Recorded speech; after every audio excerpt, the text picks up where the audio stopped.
안녕하세요. 오늘도 사연살롱을 찾아주셔서 감사합니다. 저는 40대 주부예요. 매일 여러분들의 사연만 듣다가 오늘은 용기 내어 제 얘기를 해볼까 해요. 저는 바람기 많은 아버지 때문에 엄마가 어릴 때 집을 나가서 할머니 밑에서 어렵게 자랐어요. 할머니는 분식집을 하시며 저를 돌보셨는데 매일 가게 일에 치이시다 보니 힘이 붙이셨는지 저한테도 짜증을 많이 내셨어요. 어릴 땐 그런 할머니가 무섭고 혼날까봐 두려웠죠. 할머니는 그나마 저 혼자라 거두는 거라고 늘 툴툴대셨어요. 아버지는 다른 여자와 살림 차리고 할머니는 무섭고 그런 환경에서 자란 저는 늘 외로웠어요. 중학교 때부터는 한시라도 빨리 돈을 벌어서 집을 나가고 싶었고요. 공부보다는 무조건 독립이 먼저였어요. 저는 빨리 일을 시작할 수 있는 것들을 찾다가 메이크업을 발견했죠. 제가 원래도 그림 그리는 걸 좋아했거든요. 미술 시간에는 선생님들이 제 그림을 앞에 걸어놓으시곤 했죠. 메이크업을 배워야겠다고 생각한 게 고3 때였어요. 처음에는 할머니 화장품으로 몰래 연습을 하다가 안 되겠어서 학교 끝나고 알바를 해서 돈을 모아 화장품을 샀어요. 처음에는 눈썹도 삐뚤빼뚤 그렸는데 점점 잘 그리게 되더군요. 실력이 느는 만큼 화장을 다 하고 나면 얼굴도 확 예뻐 보였고요. 저는 그게 너무 재밌었어요. 하지만 할머니한테 말할 용기는 나지 않아서 일단 화장품을 감춰놓고 조심하면서 연습했죠. 동네 다니던 미용실에서 철 지난 잡지를 하나씩 갖다 놓고 열심히 연습했습니다. 그런데 조그만 집에서 숨겨지면 얼마나 숨겨지겠어요. 게다가 너무 화장을 했다 지웠다를 반복해서 피부가 망가졌거든요. 할머니는 여드름이 심해진 거냐며 약국에서 약을 사다 바르라고 하시더라고요. 그러다가 제가 숨겨놓은 화장품들을 발견하셨죠. 너 이게 다 뭐냐? 웬 화장품들이야? 그러니까 그게 왜 말을 못해? 훔친 거야? 아니 할머니, 내가 돈 벌어서 산 거야. 이게 뭔데? 너 요즘 피부 뻘건 게 이것 때문이냐? 저는 결국 메이크업 공부를 하고 있다고 다 털어놓았어요. 할머니 화장품으로 조금씩 연습하다가 안 되겠어서 알바를 했던 것도요. 할머니는 아무 말씀 없이 제 얘기를 다 들으시고는 화장품을 도로 다 넣어 놓으셨어요. 그러고는 어디로 전화를 하시더라고요. 이 망할 놈아, 네 새끼는 제대로 펴보지도 못하고 돈 벌겠다고 지가 애를 써서 화장인가 배운다더라. 넌 거기서 여자랑 배 두드리며 잘 사냐? 어째 네 새끼 한 번을 안 들여다보냐? 내 속으로 널 낳았지만 보다 너 같은 애비는 처음 본다 이 천하의 몹쓸 놈아. 몹쓸 네 애비도 너 같진 않았어 이 나쁜 놈아. 할머니는 아버지한테 전화를 하셨던 거예요. 그렇게 실컷 욕을 퍼부으시고는 수화기를 탁 내려놓으시더니 저를 데리고 피부과에 가셨어요. 선생님, 얘가 혼자 화장을 배운다고 하다가 일이 됐는데 아직 어린애 피부가 이래서야 쓰겠습니까? 꼭 좀 고쳐주세요. 저는 그 말에 눈물이 핑 돌았어요. 절 미워해서 맨날 화만 낸다고 생각했던 할머니가 이렇게 저를 생각하고 계셨다니 정말 감동이었죠. 할머니는 의사 선생님한테 제일 좋은 약으로 달라고 당부하셨어요. 그리고 집에 돌아와 저를 앉혀놓고 이렇게 말씀하시더라고요. 네가 제대로 된 부모 밑에서 자랐으면 그림 공부해서 대학 갈 생각했을 텐데 할머니는 그림 공부시킬 돈이 없어 이런 생각했나 그런 마음이 들었다. 이게 다 내가 자식을 잘못 키워서 이렇게 된 거다. 할미가 미안하다. 아니 할머니, 나 할머니 없었으면 고아원에 갔을 거야. 그리고 오늘 병원 데려가줘서 섭섭한 거 다 풀렸어 할머니. 사랑해. 할머니는 갑작스러운 제 사랑 고백에 웃으셨어요. 그리고 다음날 어디서 알아보신 건지 저에게 메이크업 학원 명함을 주시고는 여기 가서 어떻게 배우는지 알아보라고 하시더군요. 할미가 너 학원비는 내줄라니까 걱정하지 말어. 할머니 떡볶이가 이 동네에선 제일 잘 팔리니까 그 정도는 내줄 수 있어. 저는 정말 펑펑 울었어요. 말도 못하고 숨죽이며 메이크업 연습하던 두어 달이 떠올랐거든요. 할머니한테 너무너무 고맙다고 몇 번이나 말했죠. 저는 할머니가 알려주신 메이크업 학원 말고도 다른 곳을 더 알아봤어요. 조금이라도 더 좋고 더 싼 곳에서 배우고 싶어서요. 그렇게 저는 다른 애들이 입시 공부를 할 때 메이크업 학원을 다녔어요.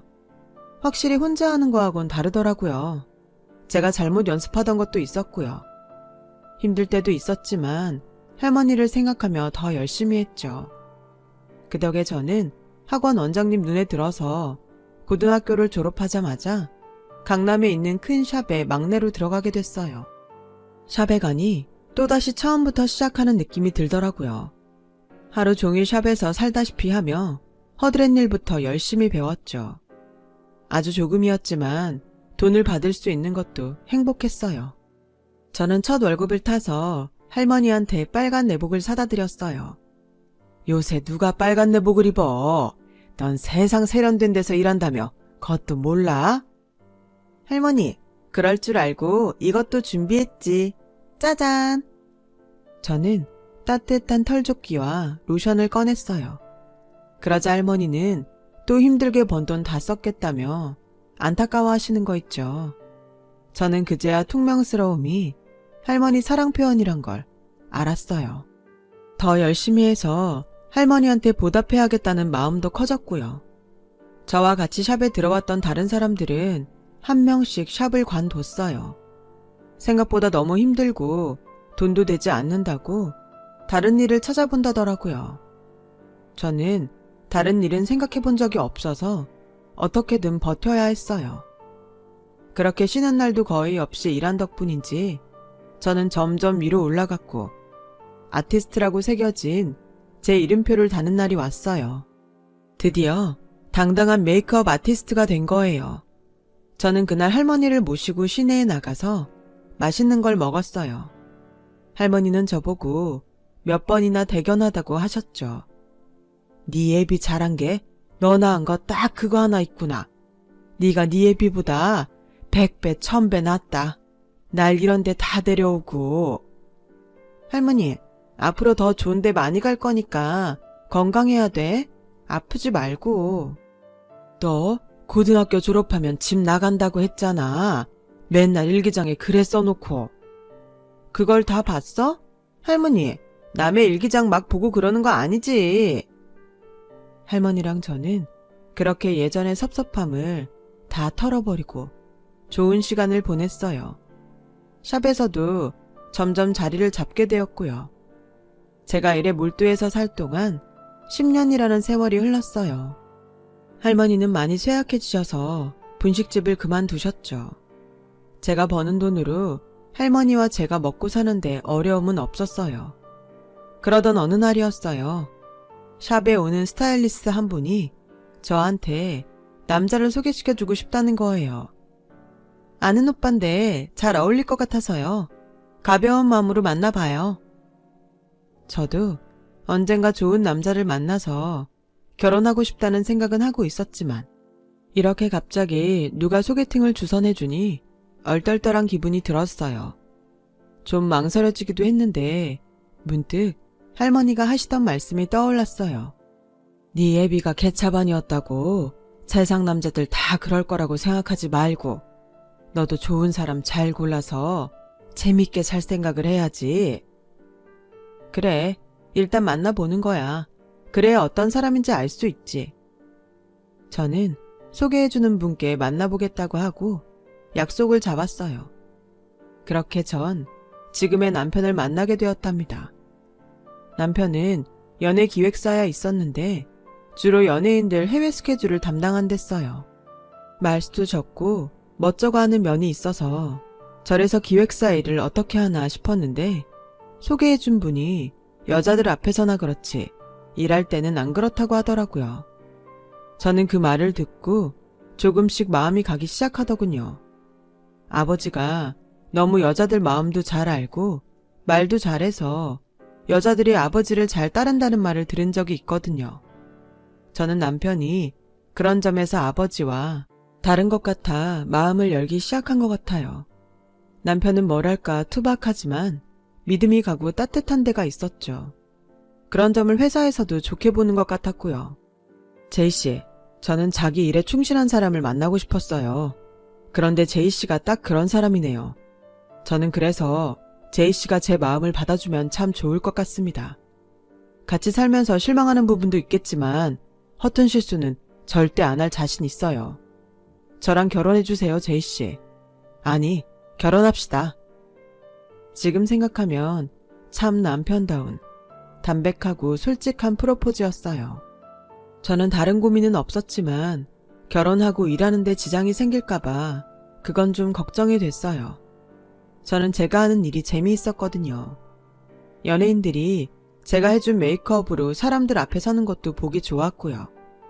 남편은 저의 이런 마음을 다 알아차린 것 같았어요. 제이씨, 일은 걱정하지 말아요. 계속 일할 수 있도록 저도 같이 다 도울 겁니다. 저도 제이씨 일하는 거 보기 좋아요. 그 말에 저는 남편과 결혼하기로 마음 먹었어요. 할머니는 제가 남편과 결혼할 거라는 말을 듣고 무척 기뻐하셨어요. 됐다, 됐어. 내가 눈 감기 전에 너 꼭 드레스 입은 거 보고 싶었는데 내 소원이 이렇게 이루어지다니 하늘에 너무 감사하구나. 너한테도 고맙고. 할머니, 내가 감사하지. 여태까지 나 이렇게 키워주셨는데 다 큰 손녀 아침 챙겨주는 할머니가 또 어딨겠어. 나는 할머니 밥심으로 살았어. 할머니는 그렇게 말하는 제게 고마워하면서도 걱정을 하시더라고요. 남자 쪽에서는 부모가 다 나올 텐데 너는 나만 있어도 되겠냐? 그럼 할머니만 있으면 되지 누가 더 필요해. 난 괜찮아. 하지만 할머니는 마음이 쓰이셨던 모양이에요. 그리고 제가 다음날 일을 하러 간 사이에 아버지한테 전화를 거신 거죠. 저는 그걸 모르고 일이 다 끝난 뒤 남편과 문자를 하고 있었어요. 제 담당 연예인 화보 촬영이 생각보다 늦어져서 밤 늦게야 일이 끝났거든요. 그때 모르는 번호로 전화가 걸려왔어요. 저는 일 때문에 누가 전화를 했나 싶어서 얼른 받았죠. 그랬더니 처음 듣는 나이 든 여자 목소리가 들렸어요. 여기 보문동이야. 니네 아버지 집. 저는 깜짝 놀랐어요. 전화를 한 사람은 지금 아버지와 같이 사는 아줌마였어요. 아버지하고 같이 산 지 5년 정도 됐다고 하시더라고요. 네 할머니가 너 결혼하는 것 때문에 전화하셨나 본데 우린 한 푼도 못 보태준다. 진짜 열이 받더라고요. 아주머니, 뭐 착각하신 모양인데 할머니 그런 것 때문에 전화하실 분 아니세요. 아니면 왜 여태 가만히 있다가 갑자기 전화를 해서 사람을 불편하게 해. 그러니까 너한테 확실하게 답을 받아야겠다. 넌 결혼해도 우리한테 아무 도움도 안 받는 거다.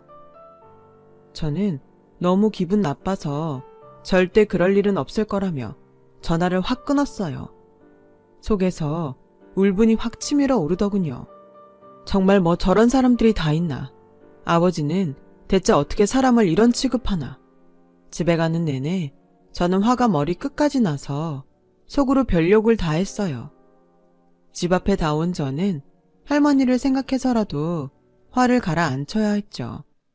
때마침 남편한테 집에 잘 도착했냐며 전화가 왔더라고요. 저는 잘 도착했다고 했지만 남편은 제 목소리가 이상하다는 걸 알아챘죠. 그새 무슨 일 있었나? 아까랑 분위기가 영 딴판인데? 왜 그래?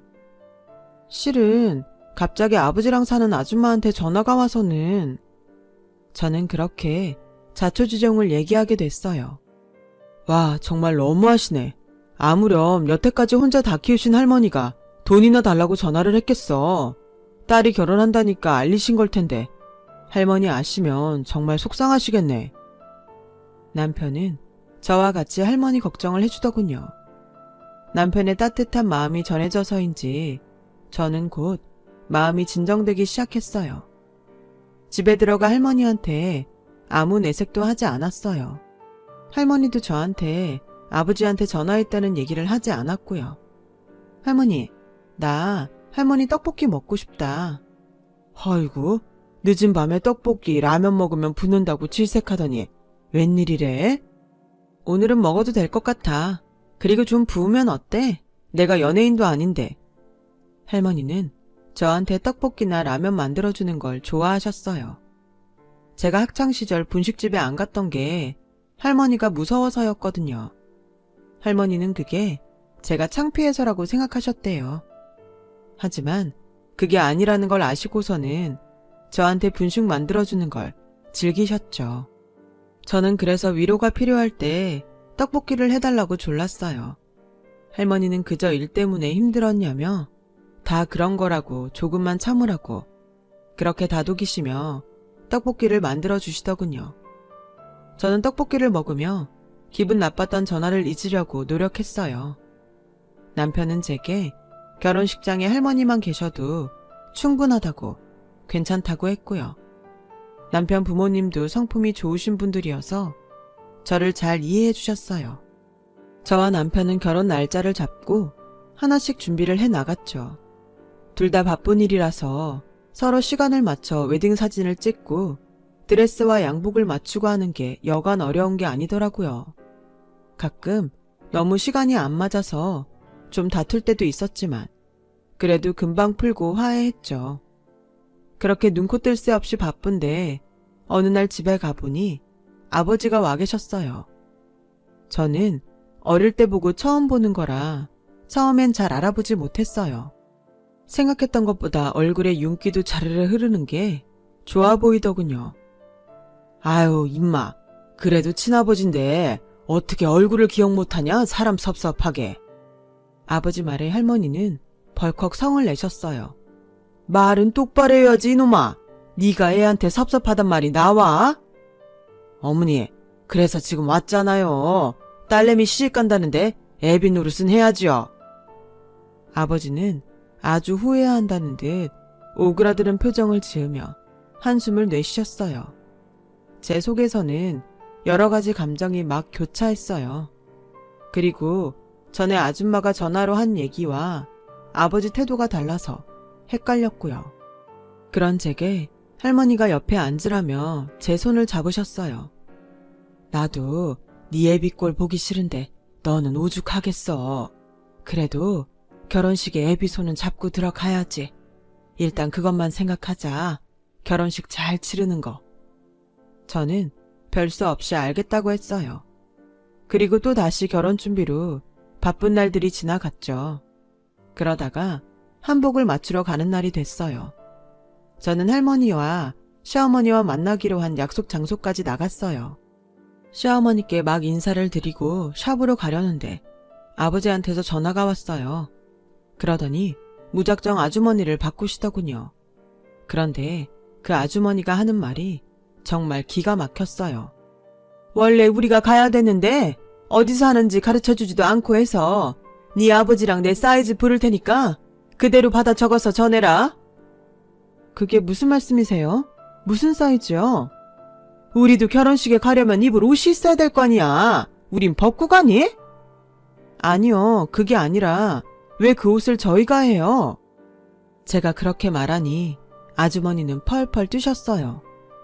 당신 딸이 지금 뭐라고 하는 줄 알아? 그 옷을 왜 지들이 하냐는데?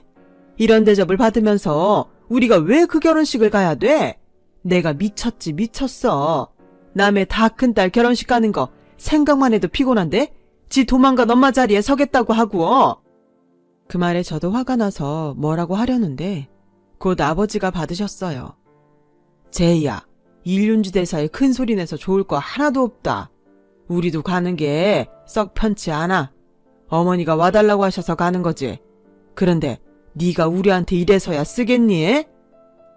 그럼 제가 할머니한테 안 와도 된다고 말씀드릴게요. 제가 열받아서 이를 악물고 말하니까 아버지 태도가 금세 변하더군요.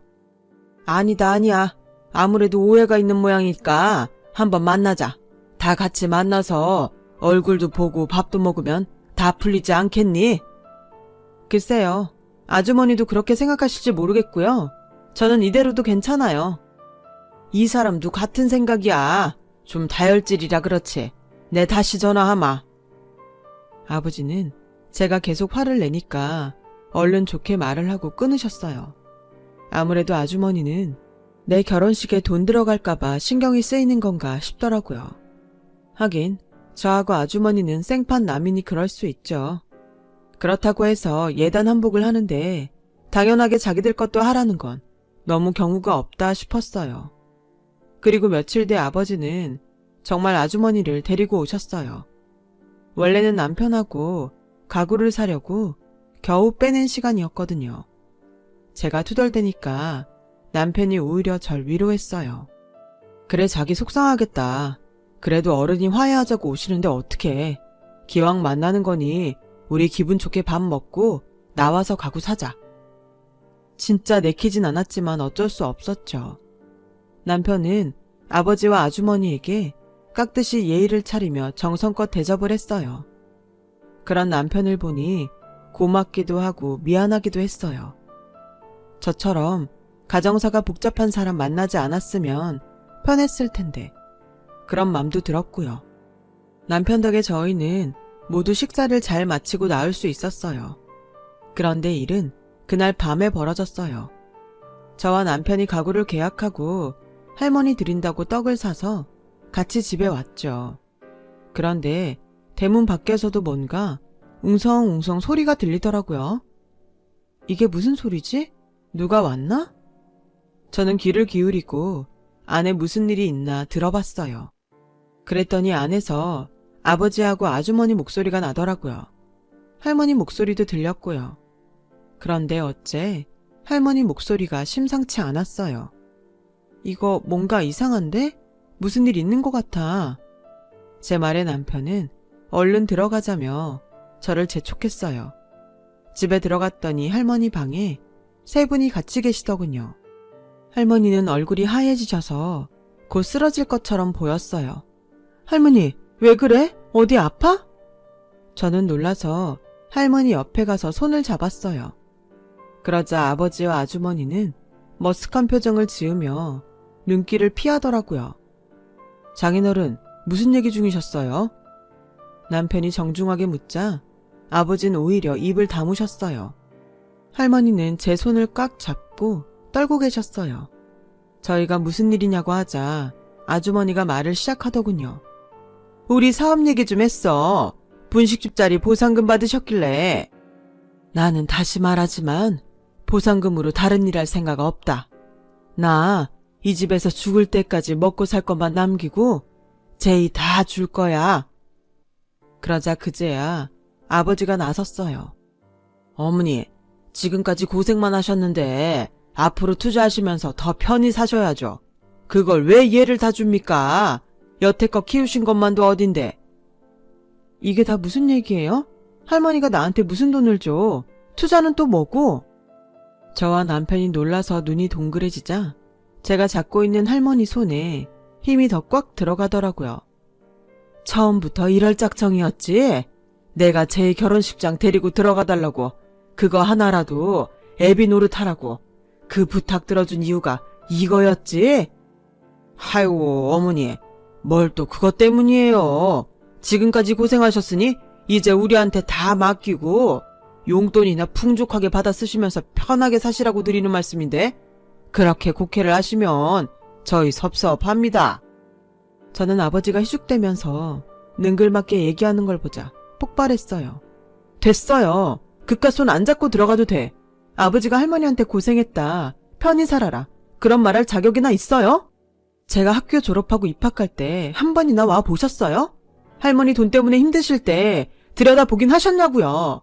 그래놓고 내 결혼식 혼주 노릇을 핑계로 이제 할머니 보상금을 가져가려고 해요? 얘 진짜 버릇없게 컸네. 아주 할머니가 오냐오냐 키우셨구나. 어디다 대고 눈 똑바로 뜨고 대들어 대들긴. 너야말로 지금 다 늙은 니네 할머니 돈 욕심나서 이렇게 펄펄 뛰는 거 아니야? 아주머니는 제가 화를 내자 작정한 듯 따박따박 따지셨어요. 저는 정말 화가 나서 돌아버릴 것 같았어요. 그렇게 우리 할머니 생각해서 저한테 전화로 결혼식에 돈 한 푼 못 준다, 그런 말이나 했어요? 아주머니가 뭔데 나하고 할머니한테 이런 말을 해? 진짜 네가 뭔데? 어디서 개가 짖어? 그만들 나가! 제가 고래고래 소리 지르니 할머니는 우시면서 저를 끌어안으셨어요. 우리 손녀 몸 상한다. 그러지 마라. 좋은 일 앞두니까 시샘들을 하는가 보다. 내가 멍청이지, 내가 멍청이야. 이럴 줄 모르고 그런 부탁을 했으니. 할머니는 나중에라도 제가 시댁에 책 잡힐 일이 있을까봐 걱정이 돼서 아버지를 결혼식에 부르려고 하셨다는 거였어요. 저는 제 걱정만 하시는 할머니 때문에 펑펑 울었어요. 남편은 안 되겠다 싶었는지 수습하려고 나섰어요. 저기 장인어른, 일단 오늘은 돌아가시죠. 그리고 그 투자 계획서 같은 게 있으면 저한테 보내주세요. 저도 보고 투자할 수 있는지 알아보고 싶습니다. 지금 무슨 소리라는 거야? 투자는 무슨 투자? 제가 화를 펄펄 내니까 남편은 진정하라는 신용을 하며 두 사람을 상대했어요. 자네는 말이 통하는 것 같아 다행이네. 내가 집에 가서 바로 자료 다 보내줄 테니 보고 결정하게. 아마 보면 투자하고 싶어서 욕심이 날 거야. 아버지는 끝까지 점잖은 척 거드름을 피우며 아주머니와 일어났어요. 그만들 우세요. 아유, 누가 보면 초상난 줄 알겠네. 그렇게 약 올리는 건지 알 수 없는 말을 하고 나가더라고요. 저는 너무 화가 나서 울다가 할머니 품에서 잠이 들었죠. 그리고 며칠이 지났는데 경찰서에서 전화가 온 거예요. 얼마 전 상가 조성 투자 권유받으셨죠? 그 사람들 사기죄로 걸려서요. 여기 피해자 명단에 있어서 전화드렸습니다. 알고 보니 남편이 아버지한테 받은 투자 계획서를 보고 기획부동산인 걸 알아차리고 기획사 법무팀에 물어봐서 경찰에 신고를 한 거였어요. 그래서 아버지는 아주머니와 다른 기획부동산 사람들과 경찰 추격 끝에 잡힌 거더라고요. 남편은 그저 싱긋 웃으며 이렇게 말했어요. 아무래도 그 아주머니나 장인어른 수상해서 말이야. 뭔가 있구나 싶었거든. 그냥 돈을 가져가려고 하는 것 같지만은 않았어. 남편은 그래도 장인어른인데 어떻게든 빼내야 하지 않겠냐고 했지만 저는 안 된다고 했어요. 나와서 할머니한테 또 무슨 일을 저지를 줄 알고. 난 아무리 내 아빠지만 싫어. 이런 우여곡절 끝에 저희는 나란히 결혼식장에 입장하며 무사히 결혼식을 마쳤답니다. 그렇게 결혼한 지 10년이 넘었네요. 저는 샵을 그만두고 두 애들 챙기느라 바쁘게 살고 있고요. 할머니는 제가 첫 아이를 낳고 다음 해 돌아가셨죠. 제가 행복하게 사는 모습에 이제는 아무런 걱정이 없다시면서 웃으면서 눈을 감으셨어요. 이렇게 얘기를 하고 나니 할머니가 많이 보고 싶네요. 할머니 떡볶이도 먹고 싶고요. 오늘은 할머니한테 갔다 와야겠어요. 제 얘기 들어주셔서 감사합니다. 항상 좋은 인연들이 함께 하시길 바라며 건강하세요. 여러분, 사연 댓글에 응원과 현명한 조언 부탁드려요. 좋아요와 구독은 저에게 큰 힘이 됩니다. 오늘도 좋은 일 가득하세요.